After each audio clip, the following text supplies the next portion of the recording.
сабақтың тақырыбы айналмалы қозғалыс кинематикасы. Яғни осы тақырыпқа бүгін есептер шығарамыз практикалық сабақтан. Енді есептің берілгені радиусы 10 сантиметр дөңгелек, 3,14 радиан бөлінген секунд бұрыштық үдеумен айналады. Дөңгелек жиектеріндегі нүктелер үшін қозғалыс басталғаннан кейінгі бірінші секундтың соңындағы омега бұрыштық жылдамдықты, Б сызықтық жылдамдықты, тангенциал үдеуді, нормаль үдеуді, толық үдеуді және толық үдеу векторының дөңгелек радиусымен жасайтын альфа бұрышын анықтаңыз. Берілгені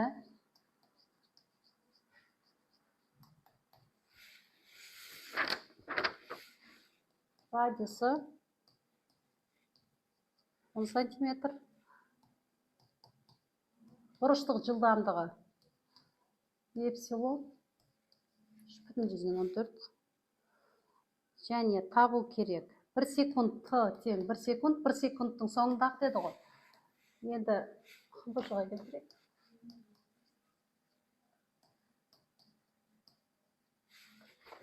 Табу керек. Бірінші бұрыштық жылдамдықты, сызықтық жылдамдықты, тангенциал үдеуді атау, нормаль үдеуді, центрге тартқыш үдеуді, және толық үдеуді, және толық үдеу векторының радиуспен жасайтын бұрышын альфа анықтауымыз керек.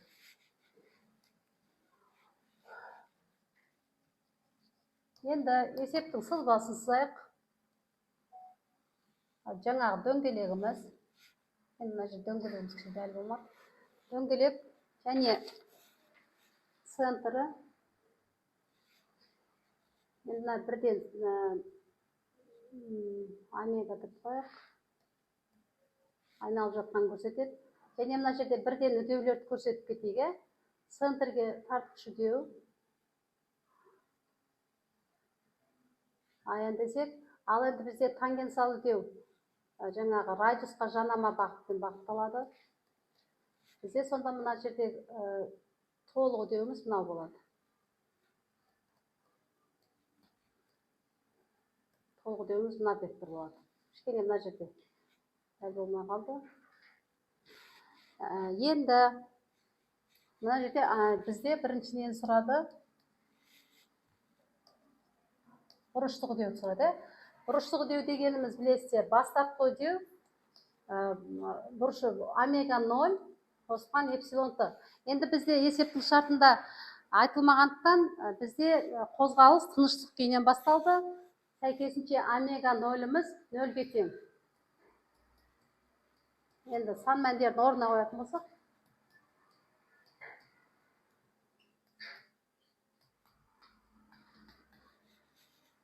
тең болады 3,14 секунд. Екінші бізде Б. Енді осы жерде сызықтық жылдамдықпен бұрыштық сызықтық шамалар мен бұрыштық шамалардың байланысын көрсететін бір формуланы қалай шығаратын көрсетіп жіберейік. Енді қараңыздар. Мысалы сызықтық жылдамдық дегеніміз ол қашықтықтың уақытқа қатынасы. Егер бізде осы айналмалы қозғалыс жасайтын қандай да бір нүктеміз осы толық бір айналым жасап десек, ол жердегі біздегі толық бір айналымда жүрген жолы оның неге тең? Осы шеңбердің ұзындығына тең. Ал енді шеңбердің ұзындығы 2πr. Енді осы жерде мына формулаға қоятын болсақ, ал енді бұрыштың уақытқа қатынасы нені біз береді? Бізге бұрыштық жылдамдықты береді. Яғни Б-мыз омега r екен. Осы жерден көріп отқандай. Сан мәнін қойып есептейік. Біздің омегамыз жаңа 3,14 радиан бөлінген секунд. Көбейтілген радиусымыз қаншаға тең? 0,1. Енді көбейтетін болсақ, 14 метр бөлінген секунд. Енді келесі анықтайтын шамамыз тангенциал үдеу. Тангенциал үдеу сызбадан көріп отырсыздар, ол жаңағы шеңберге жанама бағытталады. Сан мәндерін қойайық.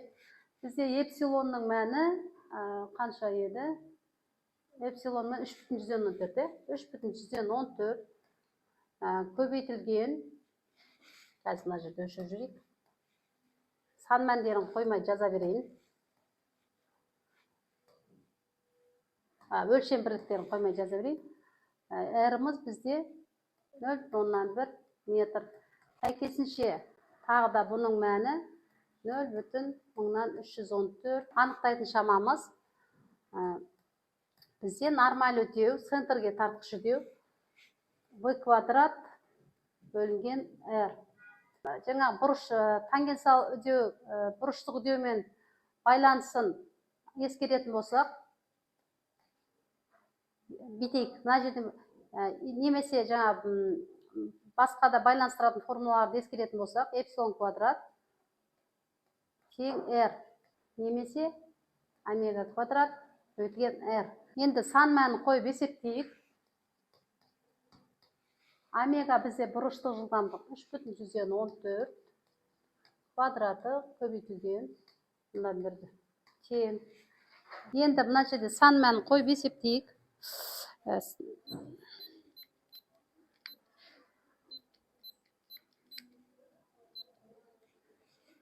Шамамен жуықтап 9,185 метр бөлінген секунд квадрат. Енді мына сызбаға қарасақ, толық үдеу дегеніміз, енді осы жерде үшбұрыштардың қасиеттерін қолданады. Мына жерде кішкене түсіріңкірейік. Мынаны түсірсек, енді шеңберіміз үлкейткен жағдайда. Сонда енді мына жерде анық болды. Қарасаңыздар, мына жерде үшбұрышқа толтырайық, немесе параллелограмма толтырайық. Енді мына жерде біздің толық үдеуіміз мына векторымыз. Мына векторымыз, мына тік бұрышты үшбұрыштың гипотенузасы болып тұр, мына А векторы. Сондықтан біз мына жердегі осы тік бұрышты үшбұрыштың бір қабырғасы АН болып тұр, бір қабырғасы атау болып тұр. Сондықтан екеуін квадраттап қосып, толық үдеуді табамыз.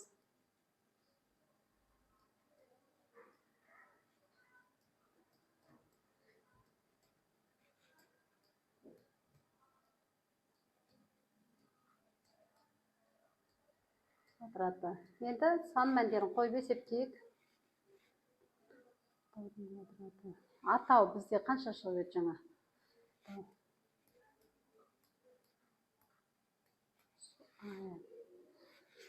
АН-ымыз бізде 9,185 квадраты. Шамамен жуықтап 1,103 метр бөлінген секунд квадрат. Енді келесі ізденіс шама мына біздегі толық үдеу векторымен мына радиуспен толық үдеу векторының радиуспен жасайтын бұрышы. Яғни ол мына альфа бұрышы, немесе мына бұрыш. Енді қараңыздар, ол біздің мына альфа бұрышымыз мына қабырғаға қарсы жатыр. Яғни осы қабырғаның аға қатынасы осы бұрыштың синусын береді. Сондықтан осы жерден анықтайтын болсақ, синус альфамыз тең болады. Бізде қарсы жатқан катетіміз не болады? Қарсы жатқан қабырға атау векторы.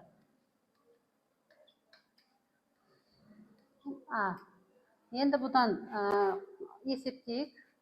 Атаудың мәні бізде жанама үдеудің мәні 0,314. Толық үдеу бізде тең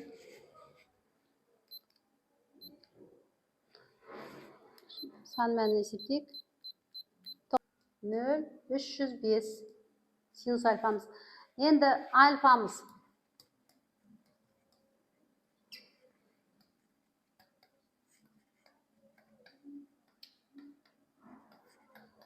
кестелік мәнін алсақ,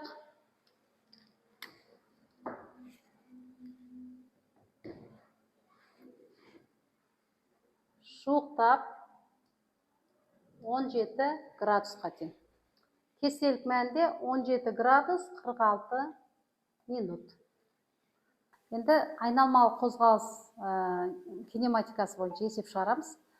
Есептің шарты дөңгелек қозғалыс басталғаннан кейін 2 секунд уақыттан соң жиегінде жатқан нүктенің толық үдеу векторының оның сызықтық жылдамдық векторымен 60 градус жасайтындығы белгілі болса, оның бұрыштық үдеуін анықтаңыз. Енді есепті шығарады Айдана келіңіз. Есептің берілгені бойынша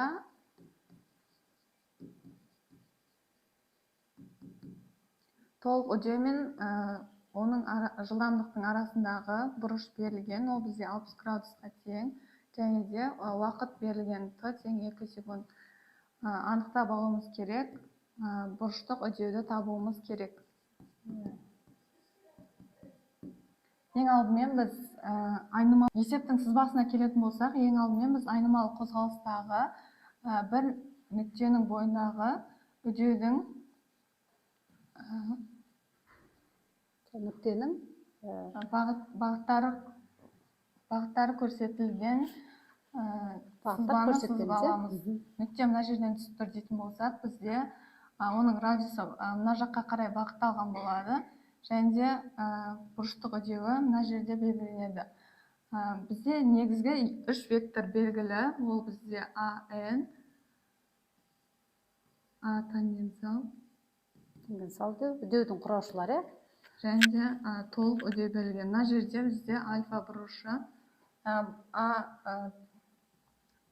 Н деп тұрғанымыз бізде нормаль немесе центрге тартқыш үдеу болып табылады. Ол бізде центрдің нүктенің ортасына қарай бағытталған, шеңбердің ортасына қарай бағытталған. Ол бізде В квадрат бөлінген R формуласы арқылы анықталынады. Және де нүктені шеңбер бойында ұстап тұрады. Келесі ол бізде тангенциал үдеу. Ол ДВ бөлінген ДТ формуласы арқылы анықталынады. Ол жылдамдықпен бір сызықта жатады, яғни шеңберге жанама үдеу болып келеді. Яғни жылдамдықпен бірдей бағытталады. Келесі ол бізде толық үдеу. Толық үдеу осы екі вектордың геометриялық қосындысы арқылы анықталынады.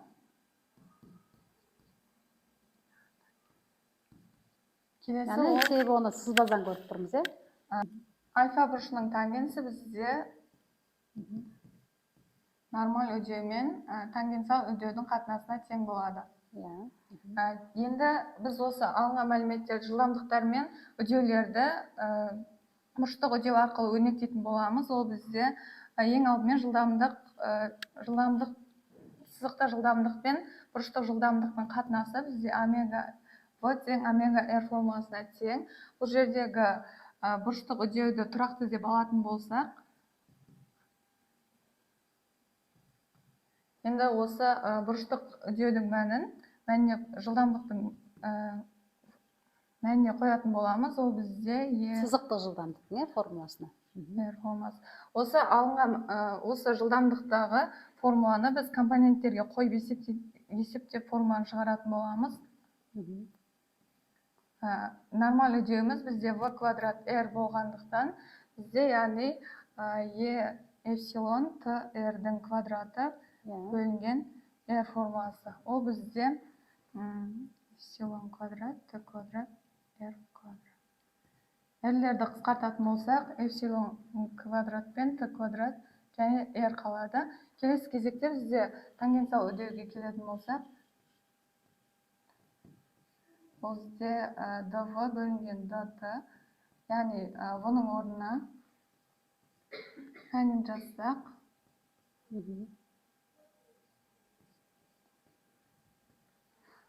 бұл жердегі ДТ мен ДТ қысқарған кезде бізде эпсилон мен R қалады.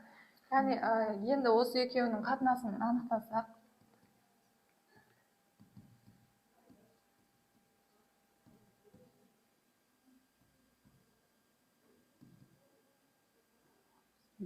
бұрыштың тангенсінің формуласына қоямыз. Ең алғашқы бізде мына формулаға қойып анықтайтын болсақ,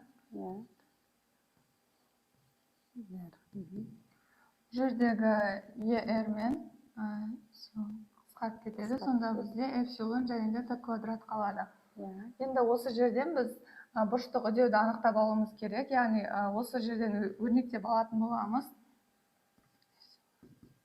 Эпсилон тең тангенс альфа бөлінген Т квадрат. Енді бізде эпсилонның формуласын анықтап алдық. Енді бұл мәнді табу үшін мәндерін қоятын боламыз. Бізде Т-мыз 2-ге тең және де тангенстің 60 градустағы мәні керек болады. 60 градустағы тангенстің мәні түбірасында 3, қазір оны түбірасынан шығарсақ, шамамен қазір есептейік. Түбірасында 3 бұл. Қазір 1,173. 1,73 бөлінген 4. Бізде 1,73-ті 4-ке бөлетін болсақ,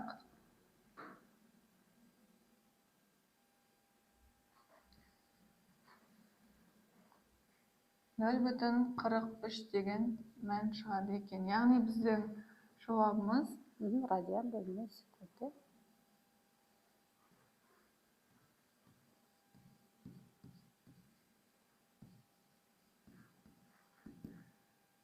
бұрыштық үдеуіміз бізде 0,43 радиан бөлінген секунд. Секунд квадратқа тең келеді.